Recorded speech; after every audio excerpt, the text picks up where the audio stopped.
Para derrotar a la ultraderecha, las izquierdas deben ser radicales. Álvaro García Linera afirma que para derrotar a las nuevas derechas, los progresismos y las izquierdas deben comenzar por resolver los problemas económicos de las mayorías, entendiendo realmente el nuevo mapa de la informalidad en América Latina. A raíz de su viaje a Colombia para inaugurar el ciclo de pensamiento Imaginar el futuro desde el sur, organizado desde el Ministerio de Cultura de Colombia por la filósofa Luciana Cadagia, el ex vicepresidente boliviano Álvaro García Linera habló con Jacobin sobre el escenario político y social que transita América Latina en este tiempo liminar o interregno que deberemos transitar durante los próximos 10 o 15 años hasta la consolidación de un nuevo orden mundial. Está claro que esa inestable oscuridad es el momento para la entrada en escena de las ultraderechas más monstruosas que, en cierta medida, son consecuencia de los límites del progresismo. En la nueva etapa, Linera plantea que el progresismo debe apostar por una mayor audacia para, por un lado, responder con responsabilidad histórica a las demandas profundas que se encuentran en la base de la adhesión popular y, por otro, neutralizar los cantos de sirena de las nuevas derechas. Esto implica avanzar en reformas profundas sobre la propiedad, los impuestos, la justicia social, la distribución de la riqueza y la recuperación de los recursos comunes en favor de la sociedad. Solo así, empezando por resolver las demandas económicas más básicas de la sociedad y avanzando en una democratización real, plantea Linera, se podrá volver a confinar a las ultraderechas a sus nichos. Pregunta. En la región, el siglo XXI comenzó con una oleada de gobiernos progresistas que reorientó el rumbo de América Latina, pero esta dinámica comenzó a estancarse después del triunfo de Mauricio Macri en Argentina en el 2015, lo que dio lugar a que muchos vaticinaran el fin del progresismo regional.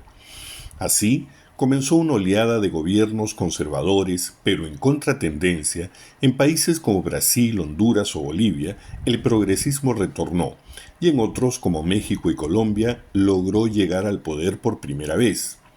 ¿Cómo lee esta tensión actual entre los gobiernos populares o progresistas y otros conservadores u oligárquicos? García Linera responde: lo que caracteriza el tiempo histórico que va desde 10 años o 15 años atrás hasta los siguientes 10 o 15 años es el declive lento, angustiante y contradictorio de un modelo de organización de la economía y de la legitimación del capitalismo contemporáneo, así como la ausencia de un nuevo modelo sólido y estable que retome el crecimiento económico, la estabilidad económica y la legitimación política. Es un largo periodo. Estamos hablando de 20 o 30 años en cuyo interior entonces habita esto que hemos llamado tiempo liminal, lo que Gramsci llamaba interregno, donde se suceden oleadas y contraoleadas de múltiples intentos por dirimir ese impasse. América Latina, y ahora el mundo porque América Latina se adelantó a lo que luego sucedió en todos lados, vivió una oleada progresista intensa y profunda, pero que no logró consolidarse, seguida por una contraoleada regresiva conservadora y luego por una oleada nueva progresista. Posiblemente todavía veamos durante los siguientes 5 o 10 años estas oleadas y contraoleadas de victorias cortas y de derrotas cortas, de hegemonías cortas, hasta que el mundo redefina el nuevo modelo de acumulación y de legitimación que le devolverá al mundo y a América Latina un ciclo de estabilidad por los siguientes 30 años. En tanto no suceda eso, estaremos asistiendo a esta vorágine propia del tiempo liminal, y, como decía, uno asiste a oleadas progresistas, a su agotamiento, a contrarreformas conservadoras que también fracasan, a una nueva oleada progresista, y cada contrarreforma y cada oleada progresista es distinta a la otra. Milei es distinto a Macri, aunque recoge aparte de él. Alberto Fernández, Gustavo Petro y Andrés Manuel López Obrador son distintos a los referentes de la primera oleada, aunque recogen parte de su herencia, y creo que seguiremos asistiendo a una tercera oleada y a una tercera contraoleada hasta que en algún momento el orden del mundo se defina, porque esta inestabilidad y esta angustia no pueden ser perpetuas. En el fondo, como sucedió en los años 30 y 80 del siglo XX, lo que vemos es el declive cíclico de un régimen de acumulación económico, liberal entre 1870 y 1920, de capitalismo de Estado entre 1940 y 1980, neoliberal entre 1980 y el 2010. El caos que genera este ocaso histórico y la pugna por instaurar un nuevo y duradero modelo de acumulación, dominación, que retome el crecimiento económico y la adherencia social. Pregunta. Podemos observar que la derecha vuelve a implementar prácticas que creíamos superadas, incluyendo golpes de Estado, persecución política e intentos de asesinato. Incluso usted mismo sufrió un golpe de Estado. ¿Cómo cree que seguirán evolucionando estas prácticas? ¿Y cómo las podemos resistir desde los proyectos populares?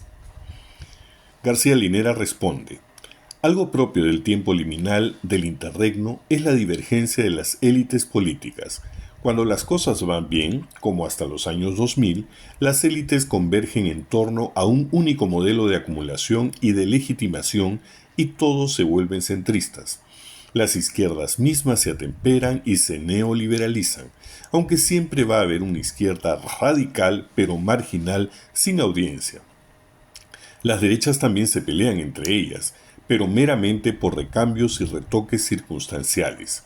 Cuando todo eso entra en su declive histórico inevitable, comienzan las divergencias y las derechas se escinden en extremas derechas. La extrema derecha comienza a comerse a la derecha moderada y las izquierdas más radicalizadas emergen de su marginalidad e insignificancia política. Comienzan a adquirir resonancia y audiencia, crecen.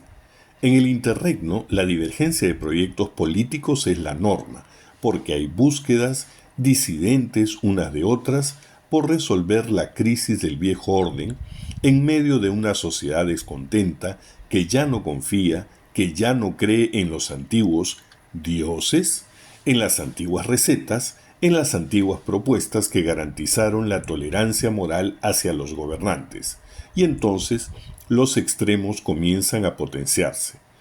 Eso vamos a ver con las derechas.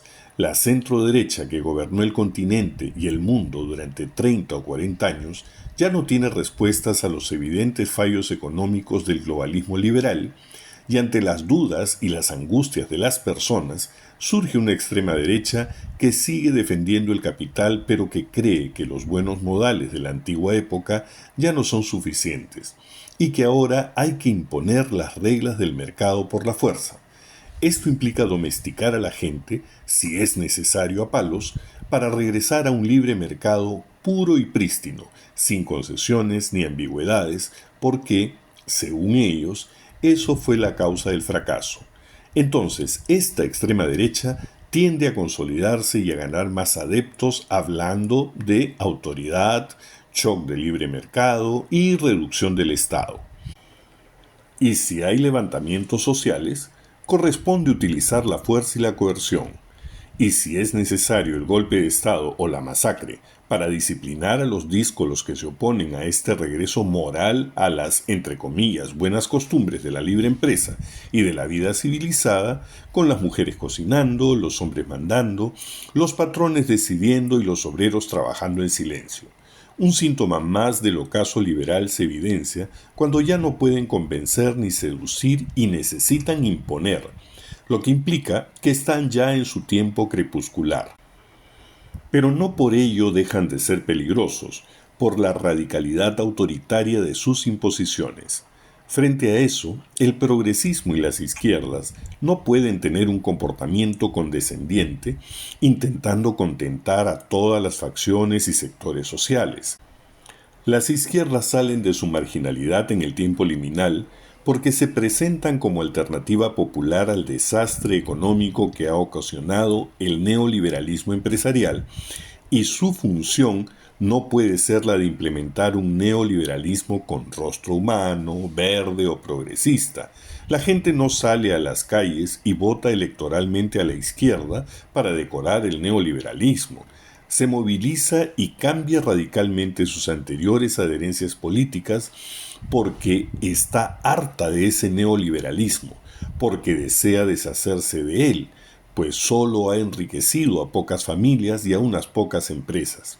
Y si la izquierda no cumple eso y convive con un régimen que empobrece al pueblo, es inevitable que la gente gire drásticamente sus preferencias políticas hacia salidas de extrema derecha que ofrecen una salida ilusoria al gran malestar colectivo. Las izquierdas, si quieren consolidarse, deben responder a las demandas por las que surgieron y, si quieren en verdad derrotar a las extremas derechas, tienen que resolver de manera estructural la pobreza de la sociedad, la desigualdad, la precariedad de los servicios, la educación, la salud y la vivienda. Y para poder realizar eso materialmente, tienen que ser radicales en sus reformas sobre la propiedad, los impuestos, la justicia social, la distribución de la riqueza, la recuperación de los recursos comunes en favor de la sociedad. Detenerse en esa obra va a alimentar la ley de las crisis sociales. Toda actitud moderada ante la gravedad de la crisis fomenta y alimenta los extremos. Si las derechas hacen eso, alimentan a las izquierdas. Si lo hacen las izquierdas, alimentan a las extremas derechas. Entonces, la manera de derrotar a las extremas derechas reduciéndolas a un nicho que va a seguir existiendo, pero ya sin irradiación social, radica en la expansión de las reformas económicas y políticas que se traduzcan en visibles y sostenidas mejoras materiales en las condiciones de vida de las mayorías populares de la sociedad, en la mayor democratización de las decisiones, en una mayor democratización de la riqueza y de la propiedad, de tal manera que la contención a las extremas derechas no sea meramente un discurso, sino que se apoye en una serie de acciones prácticas de distribución de la riqueza que resuelva las principales angustias y demandas populares: pobreza, inflación, precariedad, inseguridad, injusticia. Porque no hay que olvidar que las extremas derechas son una respuesta pervertida a esas angustias. Cuanto más distribuyes la riqueza, ciertamente más afectas los privilegios de los poderosos, porque ellos van a ir quedando en minoría en torno a la defensa rabiosa de sus privilegios, en tanto que las izquierdas se consolidarán como las que se preocupan y resuelven las necesidades básicas del pueblo. Pero cuanto esas izquierdas o progresismos más se comporten de manera miedosa, timorata y ambigua en la resolución de los principales problemas de la sociedad, las derechas extremas más van a crecer y el progresismo quedará aislado en la impotencia de la decepción. Entonces, en estos tiempos, a las extremas derechas se las derrota con más democracia y con mayor distribución de la riqueza, no con moderación ni conciliación. Pregunta: ¿hay elementos novedosos en las nuevas derechas? ¿Es correcto llamarlas fascistas o deberíamos nombrarlas de otra manera? ¿Las derechas están organizando un laboratorio postdemocrático para el continente, incluyendo Estados Unidos? Respuesta de García Linera: sin dudas, la democracia liberal, como mero recambio de élites que deciden por el pueblo, tiende inevitablemente hacia formas autoritarias.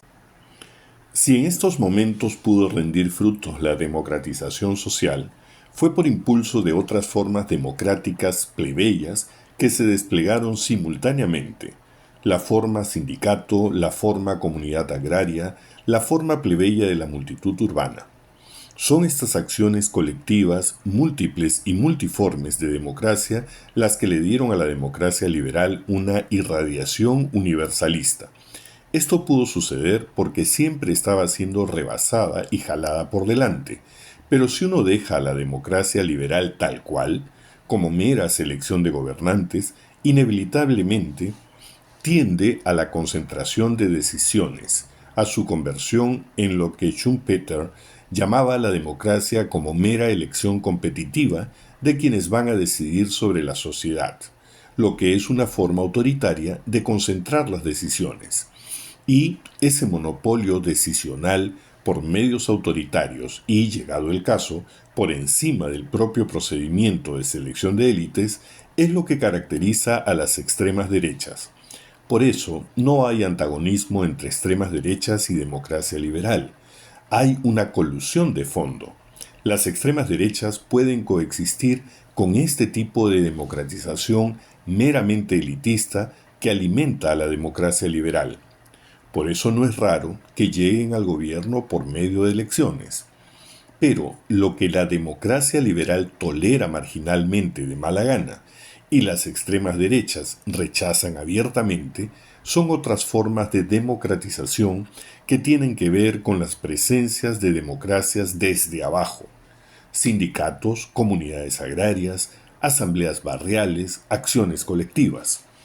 Se oponen a ellas, las rechazan y las consideran como un estorbo. En ese sentido, las extremas derechas actuales son antidemocráticas. Solamente aceptan que se los elija a ellos para mandar, pero rechazan otras formas de participación y democratización de la riqueza, lo que les parece un insulto, un agravio o un absurdo que debe ser combatido con la fuerza del orden y de la disciplina coercitiva. Ahora, ¿esto es fascismo? Difícil de decidir. Hay todo un debate académico y político sobre qué nombre tomará esto y si vale la pena la evocación de las terribles acciones del fascismo de los años 30 y 40. En el preciosismo académico, tal vez vale la pena estas digresiones, pero tiene muy poco efecto político.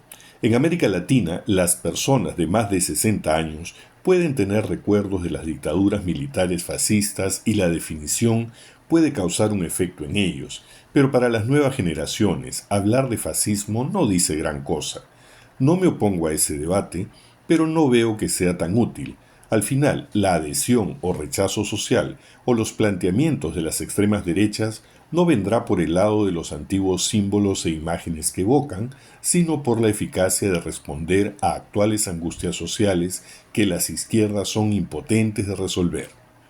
Quizás la mejor forma de calificar a estas extremas derechas, más allá de la etiqueta, sea entendiendo a qué tipo de demanda responde, que por supuesto son demandas distintas a las de los años 30 y 40, aunque con ciertas similitudes por la crisis económica en ambos periodos. En lo personal prefiero hablar de extremas derechas o derechas autoritarias, pero si alguien usa el concepto de fascismo, no me opongo, aunque tampoco me entusiasma demasiado. El problema puede venir si, de inicio, se las califica de fascistas y se deja de lado la pregunta respecto a qué tipo de demanda colectiva responden o ante qué tipo de fracaso emergen. Por ello, antes de etiquetar y tener respuestas sin preguntas, es mejor preguntarse sobre las condiciones sociales de su surgimiento, el tipo de soluciones que plantea, y sobre esas respuestas ya se puede elegir el calificativo que corresponda: fascista, neofascista, autoritaria. Por ejemplo, ¿está bien decir que Milei es fascista? Tal vez, pero primero hay que preguntarse por qué ganó, con el voto de quién, respondiendo a qué tipo de angustias. Eso es lo importante. Y además preguntarse qué hiciste tú para que eso sucediera. Hoy es más útil preguntarnos eso que el colocarle una etiqueta fácil que te resuelve el problema del rechazo moral, pero que no ayuda a comprender la realidad ni a transformarla. Porque si respondes que Milei convocó a la angustia de una sociedad empobrecida, entonces queda claro que el tema es la pobreza. Si Milei le habló a una juventud que no tiene derechos, entonces hay una generación de personas que no accedieron a los derechos de los años 50, ni de los 60, ni del 2000. Ahí está el problema que el progresismo y la izquierda debe abordar para frenar a las extremas derechas y a los fascismos.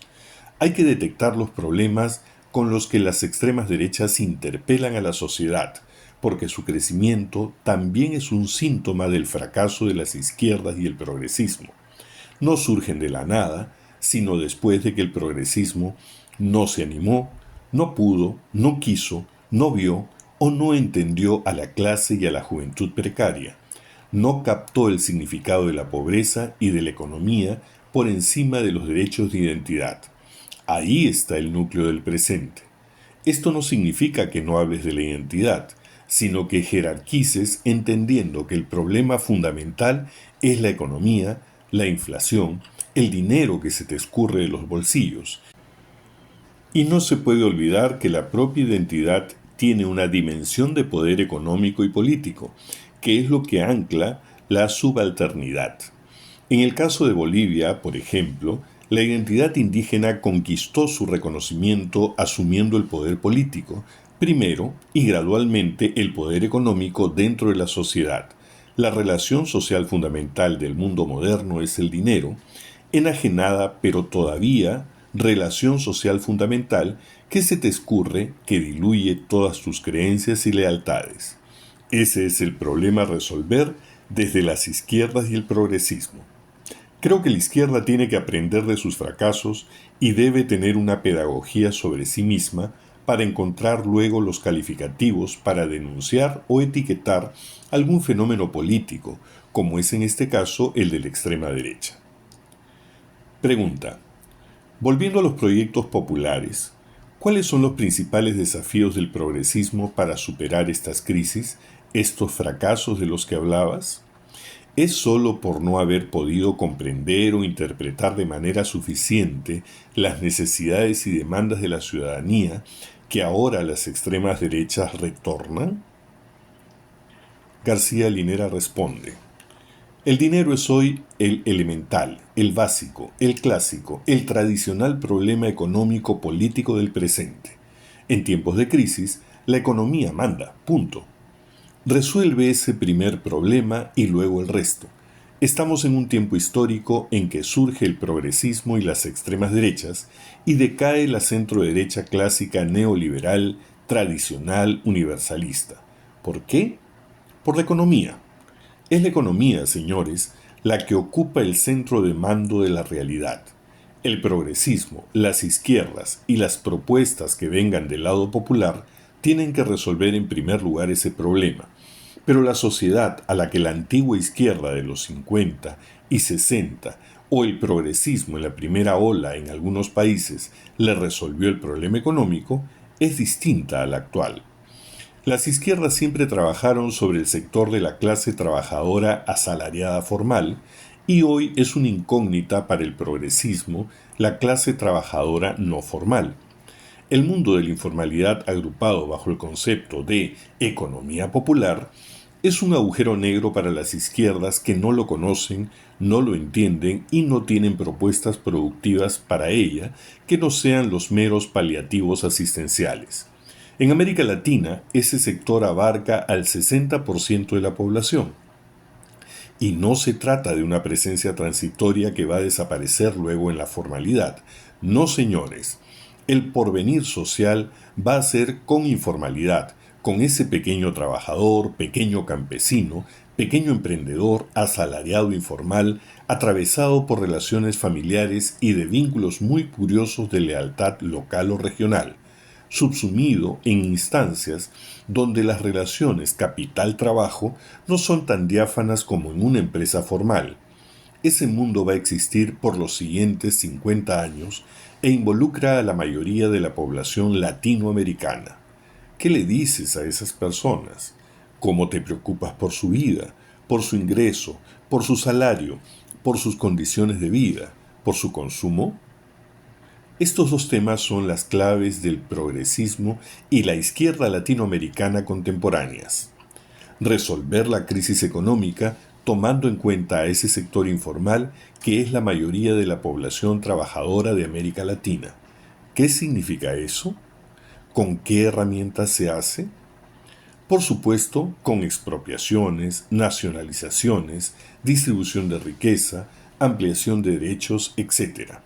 Esas son herramientas, pero el objetivo es mejorar la condición de vida y el tejido productivo de ese 80% de la población sindicalizada y no sindicalizada, formal e informal, que conforma lo popular latinoamericano, y además con mayor participación de la sociedad en la toma de decisiones. La gente quiere ser oída, quiere participar. El cuarto tema es el medio ambiental, una justicia ambiental con justicia social y económica, nunca separado ni nunca por delante. Pregunta. Usted está aquí en Colombia para asistir a un ciclo de pensamiento coordinado por la filósofa Luciana Cadagia para el Ministerio de Cultura. ¿Qué cambios está pudiendo observar aquí con el triunfo del pacto histórico y el liderazgo de Gustavo Petro y Francia Márquez? ¿Cree que Colombia tiene algún rol protagónico para el progresismo en la región? García Linera responde: tomando en cuenta los antecedentes históricos de la Colombia contemporánea, en la que al menos 2 generaciones de luchadores sociales y activistas de izquierda han sido asesinados o exiliados, en la que las formas de acción colectiva legal han sido arrinconadas por el paramilitarismo y en la que Estados Unidos ha intentado crear no solo una base militar a escala estatal, sino también un pivote de cooptación cultural, es por demás heroico que un candidato de izquierda haya ganado electoralmente el gobierno. Y claro, cuando uno palpa el poderoso sedimento de la Colombia profunda que brota en los barrios y comunidades, entiende el estallido social del 2021 y el porqué de esa victoria. El que un triunfo electoral progresista venga precedido de movilizaciones colectivas habilita un espacio de disponibilidad social a reformas, y es por eso que, pese a las limitaciones parlamentarias, el gobierno del presidente Petro es ahora el más radical de esta segunda ola progresista continental. 2 acciones colocan a la gestión de Petro a la vanguardia del resto de presidentes de izquierda. Por una parte, la aplicación de la reforma tributaria con carácter progresivo, es decir, que impone mayores tributos a quienes más dinero tienen. En la mayoría de los otros países latinoamericanos, la más importante fuente de ingresos tributarios es el IVA, que claramente obliga a una mayor tributación a los que menos tienen. En segundo lugar, el avance en la transición energética. Claramente ningún país del mundo, ni siquiera los que más contaminan como Estados Unidos, Europa y China, ha abandonado de la noche a la mañana los combustibles fósiles. Se han planteado unas décadas de transición e incluso todavía unos años más de producción récord de esos combustibles. Sin embargo, Colombia, junto a Groenlandia, Dinamarca, España e Irlanda, son los únicos países del mundo que han prohibido cualquier nueva actividad exploratoria de petróleo. El caso colombiano es más relevante porque para él la exportación de petróleo representa más de la mitad del total de sus exportaciones, lo que hace de esta decisión algo mucho más audaz y avanzada a nivel global. Se trata de reformas que ciertamente miran el porvenir de una manera comprometida con la vida y que alumbran el curso de lo que otras experiencias progresistas tendrían que también realizar a corto plazo. Sin embargo, para que estas decisiones y otras que aún faltan para cimentar condiciones de necesaria igualdad económica sean sostenibles en el tiempo, no habría que descuidar la continua mejora real de los ingresos de las clases populares colombianas, ya que cualquier justicia climática sin justicia social no pasa de ser un medioambientalismo liberal. Ello va a requerir un acople milimétrico entre los ingresos que el Estado dejará de percibir los siguientes años, con unos nuevos que deberá garantizar vía otras exportaciones, mayores impuestos a los ricos y palpables mejoras en las condiciones de vida de las mayorías populares. Pregunta. Me gustaría finalizar con su lectura del papel que va a tener América Latina y el Caribe en el mundo, o mejor dicho, ¿qué rol político podremos ocupar en un escenario de transformaciones radicales como las que estamos viviendo?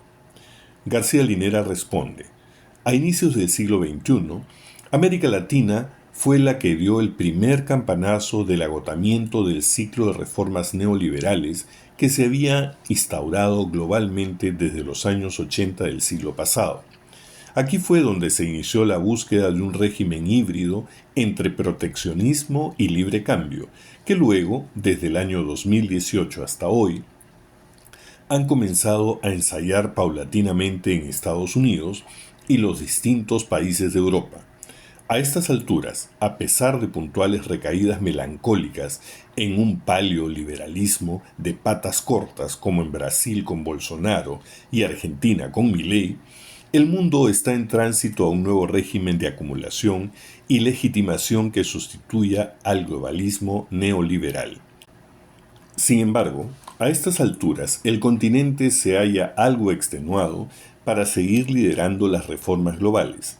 Pareciera ser que la transición post-neoliberal ahora deberá avanzar primero a escala global para que América Latina renueve sus fuerzas a fin de retomar los ímpetus iniciales. La posibilidad de unas reformas estructurales post-neoliberales de segunda generación o incluso más radicales que recuperen la fuerza transformadora continental deberá esperar a mayores cambios mundiales y por supuesto una nueva oleada de acciones colectivas plebeyas que modifiquen el campo de las transformaciones imaginadas y posibles. En tanto no suceda eso, el continente será un intenso escenario de disputas pendulares entre victorias populares cortas y victorias conservadoras cortas, entre derrotas populares cortas y derrotas oligárquicas igualmente cortas.